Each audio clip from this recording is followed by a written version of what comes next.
Let's start off with a loaded question. What makes a company successful? Is it profit, employee retention, stock value, or maybe it's something outside of the company? Something so ubiquitous and all-encompassing that it not only affects the company itself, but all the potential customers the company could ever target. What about sustainability? Sustainability has been quite the hot topic in the past decade. Whether it be lack of food or lack of trees, scarcity is everywhere. And what is the cause of this scarcity? Well, humans, of course, but more specifically, large groups of humans. Corporations. Corporations are great in that they can make many goods for many people, usually at heavily discounted prices. Bad thing is that in order to do so, they tend to royally mess up the environment.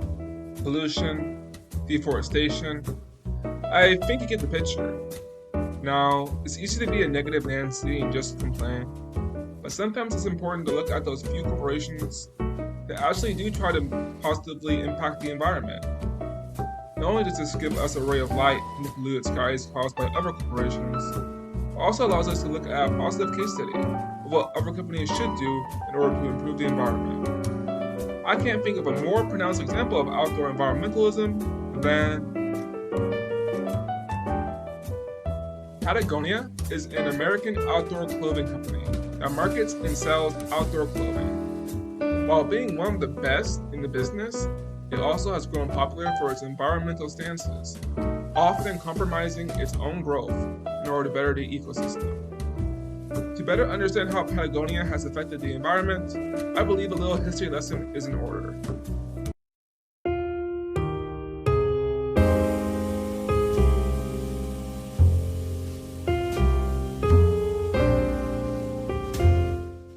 Meet Yvon Chouinard, an accomplished rock climber starting from the age of 14, is a member of the Southern California Falconry Club. At the age of 16, he ascended the 2,900-foot Yosemite Valley Mural Wall. In 1965, he worked along selling hand-forged mountain climbing gear with his company Chouinard Equipment, which became the largest supplier of climbing hardware in the United States in 1970. In 1973, he started Patagonia's first store in Santa Clara Zint in Ventura. By 1981, the Patagonia Company was incorporated along with Chouinard Equipment into the Great Pacific Iron Works, which is better known for its retail name, Patagonia.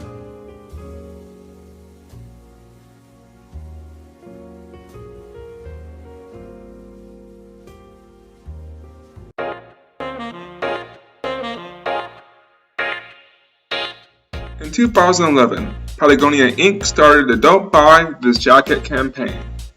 The campaign focused on encouraging consumers to spend solely based on their needs in order to reduce the environmental cost of retail purchases.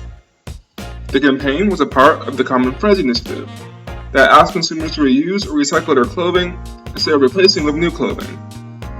While the campaign was successful, it received criticism from consumers and industry professionals on the legitimacy of caring for the campaign's desired goals, given the profit-driven nature of the company. In response to these criticisms, Patagonia replaced the Common Threads initiative with the Warm Wear program during 2013. The Warm Wear program differentiates itself from its predecessor for a unique emotional appeal.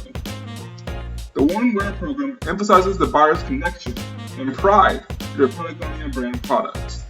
The campaign centered on how consumers can mend and repair the Patagonian clothing through sewing. Additionally, Patagonia offered free repairs through mobile pop-up events throughout the United States to repair Patagonia apparel. As of April 2020, OneWear has sold more than 120,000 repurposed Patagonia items. Environmentally, the OneWear campaign truly is saving the environment. Statistics show that purchasing used garments over new clothing can reduce an individual's carbon footprint by around 60%. Additionally, for each additional 9 months a piece of clothing is used, there is a 20 to 30% reduction in water and waste consumption. Through the OneWear campaign, Patagonia can repair more than 100,000 items each year.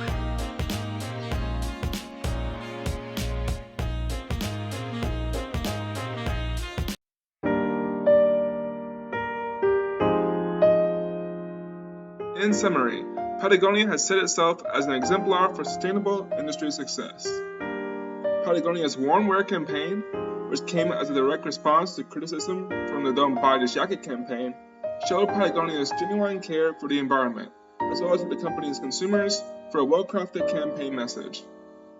The effort that Patagonia put into encouraging the reusage and repair of their clothing and merchandise items demonstrates the company's unexpected altruism, that stands in direct contrast to other retail companies in the industry.